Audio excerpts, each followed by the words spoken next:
So Crime Scene Cleaner is the new kid on the block on Game Pass. New game that came out recently. I did get it. I know that we're doing the achievement challenge this year where I try not to get any new games, but I've been recommended this game so many times that I thought I have to try it because it looked really fun. And within a week, I've already 100%ed it. So, is Crime Scene Cleaner worth your time? Should you get this game? It's on Game Pass, so if you've got Game Pass, you can essentially get it for free. And even off Game Pass, I don't think it's that expensive either. It's only like a 7.5 gigabyte game. Not huge, so it's not taking up a load of room on your console either. But is it good? It's like Power Wash Simulator, but if Power Wash Simulator didn't suck garbage after the first couple of hours, Crime Scene Cleaner is a lot more fun. My biggest concern was I was going into this game thinking, what if it is like Power Wash? What if it is just really boring after the first couple of hours and gets really monotonous? But it doesn't. Because each mission, as you can see on screen here with the various options you've got there, each mission is a very different environments of different sizes, with not just cleaning. So unlike Power Wash, where you're just like spraying things down, you have to scrub with what are they called? Sponges. You have a mop. You do have a jet wash, although I didn't really use it in my playthrough personally. You've got a bunch of tools to help you out with things, and every environment's very, very different. Every environment holds some form of secrets, cassette tapes for you to collect, and every environment paints a story and a picture of kind of what happened there before you started cleaning up said crime scene. So this game actually does have a loose story, kind of. The main character being someone who is a janitor, working at presumably a school or something of that nature, and his wife died a couple of years ago, and his daughter is critically ill. And this being based in, of course, the United States, of course, healthcare is super expensive, and our poor janitor hero does not know what to do to afford treatment for his beloved Eleanor, which is his daughter. So, what does he do? He turns to a life of crime and decides he's going to clean a crime scene for some kid called Tyler, who basically got into a drug deal gone wrong and is panicking and knows the guy, presumably from like the college or something, I don't know. So he does the job, gets 5k. It's pretty good money. And it's a fun first job too. And then he gets tangled up with a mob boss called Big Jim. And Big Jim basically takes him under his wing, so to speak. Basically saying like, well, you're kind of in it now and I'm going to kind of need you. I will pay you, however, I will also not let you go. And if you try to get out of the life, then I will kill you. So he's kind of stuck, and it becomes this morally ambiguous thing of, how much is too much? So he's doing jobs, he gets enough treatment for his daughter, she sends you emails throughout the game letting you know how she is, and you get to see her kind of progress. Obviously eventually the treatment gets paid for. We never actually meet his daughter in game, but we know from the emails that she does kind of get better. And of course it becomes this moral dilemma of how far is too far. Now the good thing is that this story has a kind of rosy ending where you do one last job and then Big Jim actually gets arrested and imprisoned, and obviously being a mob boss, usually they tend to not, being in the mob usually tends to mean you don't rat out people because that's kind of seen as dishonourable. So our protagonist is essentially been given a lifeline. He's got the money, he's paid for his daughter's treatment, his boss is now behind bars, and he's essentially safe because no one knows he's been doing any of this. So he kind of gets away with it. Now, there's not a lot of missions. I think there's about 10. I'm probably wrong with that. I can't remember. There's not loads. There's enough to make this a worthy playthrough for about 12 to 15 hours. Maybe 20 at a push if you're striving to see absolutely every detail and 100% it as well, like me. Took me about 12-ish hours to get it done in total. So, give or take, it's going to take you about that long as well. But it's a good amount of content. It doesn't overstay its welcome in any way, so you don't get to the point where you're like, oh my god, I wish this game would just be done. I'm getting sick and tired of this over and over again. It doesn't outstay its welcome. It stays interesting. The environments stay fresh. Piecing things together, looking at how things happen is really, really interesting. The actual main character, Kowalski was his name, has lots of quips and lines of dialogue where he's being, muttering about things and what he thinks is going on. So it's not just a silent protagonist like Power Wash, where there's nothing going on. Kowalski actually interacts with the environment you play in, actually makes quips, comments, talks to people, over the radio and stuff when they speak to him. It's not just a faceless, lifeless protagonist, which makes it again more interesting and adds more depth. The environments as well are really interesting. So like, unlike Power Wash, where it's just one environment with everything dirty, you clean everything. As you can see here, this is the first mission, by the way.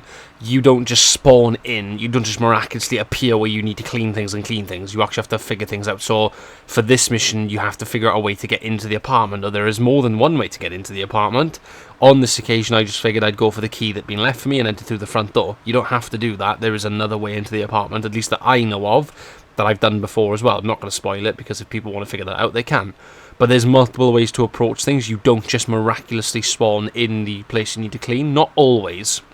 In some cases you do, but that's usually the case where there's just only one building. So for example, an apartment, where it's in like a complex, like stuff like that, you do spawn in immediately, because there's nowhere for the game to really put your vehicle to like kind of pack away bodies and so to speak.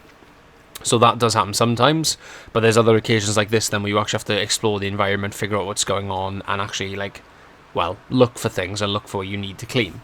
And the game isn't going to hold your hand either. The game won't tell you where everything is, so in some missions there are other areas you have to find to get 100% for the cleaning.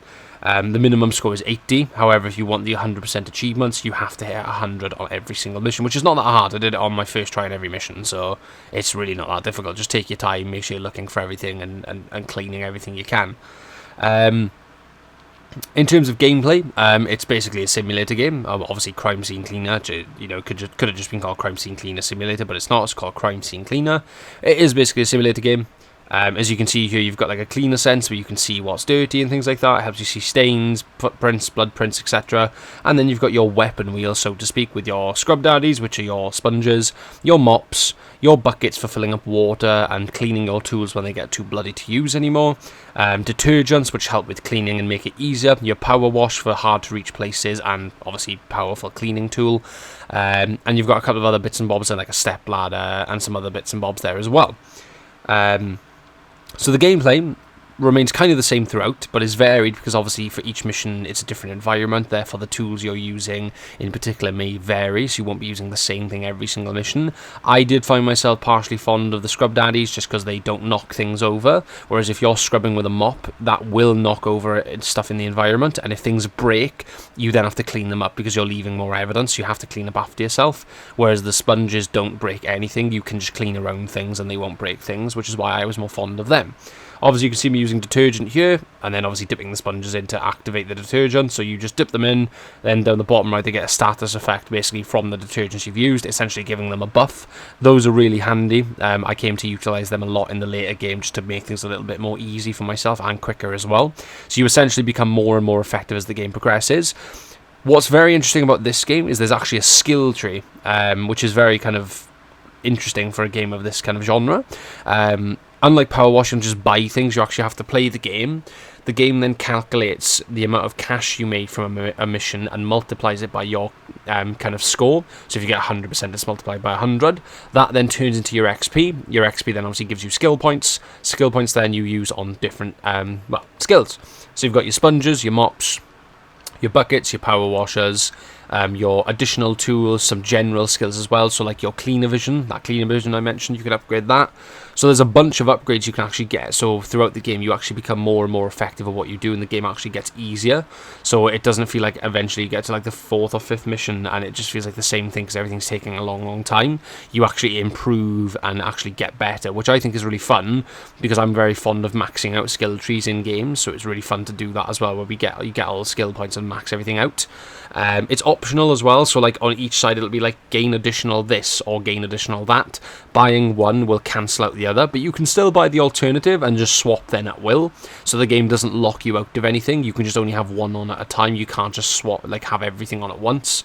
So it's kind of up to you to decide how you want your kind of loadout, so to speak, to be for each mission, but you can tweak this before missions whenever you want, so that's absolutely fine as well. Obviously, as we can see here, scrubbing, loads of blood everywhere, highlights it with a cleaner vision. And this is essentially what the game is, but it is thoroughly enjoyable. If you've got some music or something, you can pop that on, and if you find that relaxing, if you just like listening to Kowalski with his quips and, like, you know, his takes on things and just the environment in the game, you can do that as well.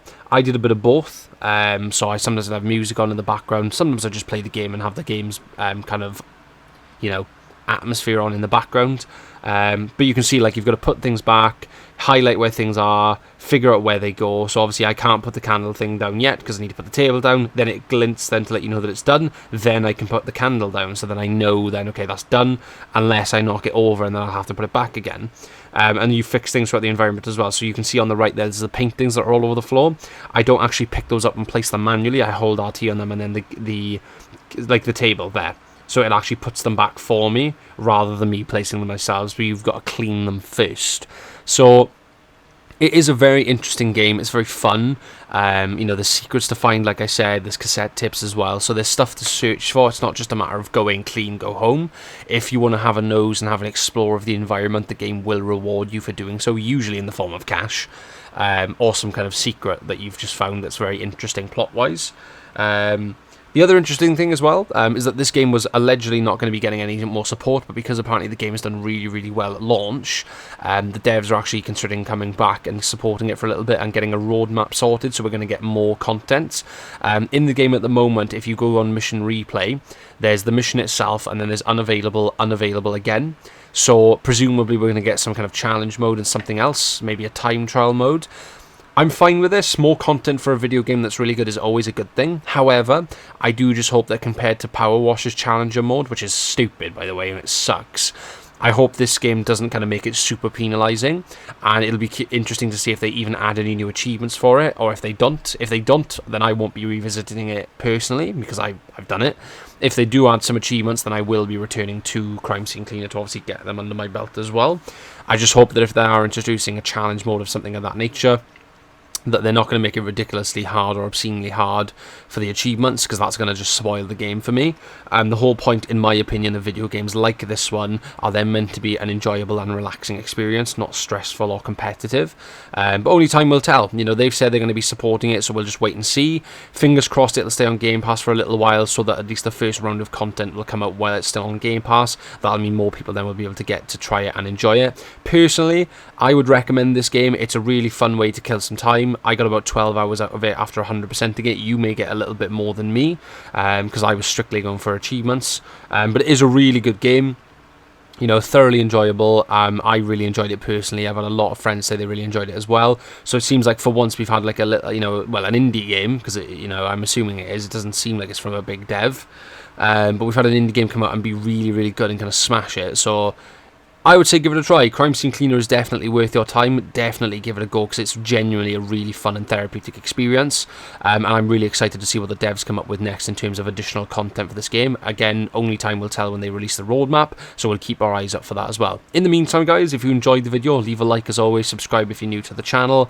And obviously I stream every Tuesday and Wednesday over on Twitch as well. Tuesday and Thursday, my bad. Those VODs go up then every week as well, so I keep things up to date on that side of things. If you want to drop by when I'm live, that's the place to find me. As always, drop a comment down below. Let me know what you think of Crime Scene Cleaner. Are you going to check it out? Have you already played it? Do you have any other recommendations for games like this for people on Xbox that would enjoy them? But yeah, much love from me as always, guys. Take it easy, and I'll see you all in the next video. But bye-bye for now.